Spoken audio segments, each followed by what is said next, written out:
In this video, I want to talk about all the ports that are on the back of your Sony Smart TV. I'll explain each of them and how you can use them. So let's get started right away. This is a 24-inch TV, but maybe yours will be slightly different. Obviously, the ports may be located at a different place, but they will all be the same. So let's start over here on the top side of the panel. Most TVs these days will have two USB ports. On this Sony, they are one beside another. These USB ports can be used for two different reasons. The first one is if you have one of these USB flash drive, you can load movies, music, or even photos. Simply plug it in one of these ports, and it does not matter which one you use. All right, you can plug it over here or on the other one. They all have the same purpose, and yeah, your TV will be able to read them. I have made a separate video on which formats are actually compatible with your Sony TV, so check my other videos to see how it works. Another purpose of this USB port over here is to power certain devices. So if you have a Roku stick or maybe a Fire TV stick, these devices needs power, USB power. So you can connect the USB cable of your, again, Roku stick, Fire stick, or no matter what device you're using in one of these USB ports to charge the device that you're using or to provide power. You can also simply charge your phone using these USB ports as well. We have two HDMI ports. Actually, this TV has a third HDMI port in the back right over here. Maybe yours are all on the side, again depending which Sony model you have. So each HDMI ports have a number.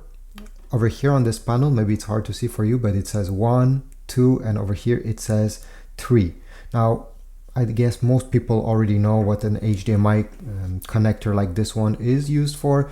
You can use it to connect your PS5, a cable box, or any other HDMI cable devices. Now, the important thing to know is that one of those HDMI ports, and it's only one of them, will be ARC.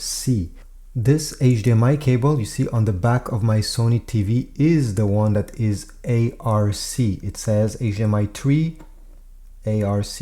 It means that if you're gonna have a soundbar or a home theater system connected in the ARC HDMI, you'll be able to control your, again, soundbar, home theater, receiver using your Sony remote control if it's plugged over here. Next on the list, we have a 3.5mm audio jack.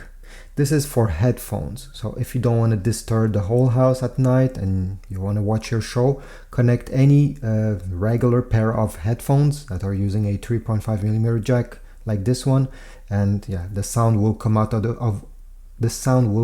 over here and not out of the speakers. Down below we have the antenna connector. You can also connect a cable over here, but most people will simply connect an antenna, okay, bring them both together and then screw the end clockwise to connect both of them. This way you'll get free local channels. As I said, this TV also has some ports over here separate from the other ones. So if we start here, we have an LAN connector.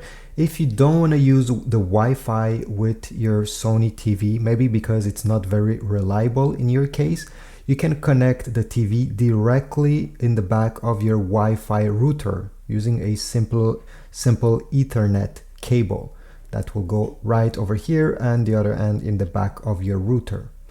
Next, we already talked about it. We have an HDMI cable that is ARC.